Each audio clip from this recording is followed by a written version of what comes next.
vijana wa bodaboda wanaendesha pikipiki hizi za biashara. Miongoni mwa vijana ambao wameipoteza swala kwa 90% ni vijana wanaoendesha pikipiki za bodaboda.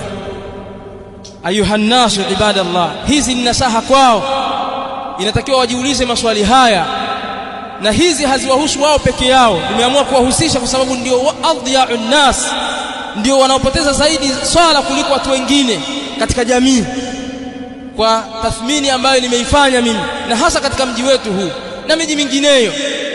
Hawaswali vijana wengi kana kwamba si Waislamu, lakini zinahusu na saa hizi mimi mzungumzaji na kadhalika wasikilizaji wote na wenye kazi zao binafsi na kazi za serikalini na ngazi zozote ulizonazo katika vyeo ulivyokuwa navyo, zingatia na saha hizi.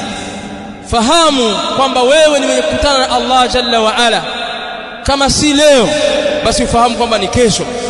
Kama si kesho, ni kesho kutwa. Kama si kesho kutwa, basi mwaka ujao na miaka ijayo. Lakini wewe ni mwenye kukutana na Mola wako Allah jalla wa ala. Na miongoni mwa vitu vitakavyookoa watu mbele ya Allah ni as-sala. Itakapokutwa swala yako imekamilika, huenda mengine ukasamehewa. Lakini swala yako ikikutwa umeipuuza, basi wewe huna dini wala huna Uislamu. Ndugu zangu Waislamu, inatakiwa tujiulize maswali haya ayuha shabab, kwamba je, wale ambao tumewazika jana, juzi na kabla ya hapo walikuwa hawana mpango wa kuendelea kuishi? Hivi wewe unayetasarrafu kana na pikipiki yako, wenda huku warudi huku, una mkataba na Allah jalla wa ala kwa chombo chako hicho hakiwezi kukuua? Una mkataba na Allah kwamba huwezi kufa kitandani, huwezi kupata chochote ukaelekea mbele ya Mola wako?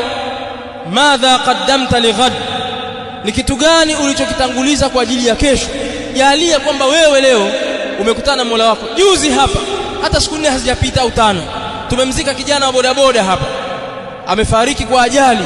Hivi mnadhani kwamba yeye alikuwa hataki kuendelea kuishi? Alikuwa hatamani kubaki na jamaa zake aliyokuwa nao? Jalia kwamba ndo wewe sasa umezikwa katika kaburi lako, uenda kumwambia nini Mola wako hali ya kuwa ulikuwa hutekelezi dini yako? Mawaidha yapita kushoto yenda kulia, husikii chochote wala huambiliki. Wewe washughulishwa na dunia na wewe. Unadhani utamwambia nini Mola wako na jambo gani la kukutetea mbele ya Allah jalla wa ala?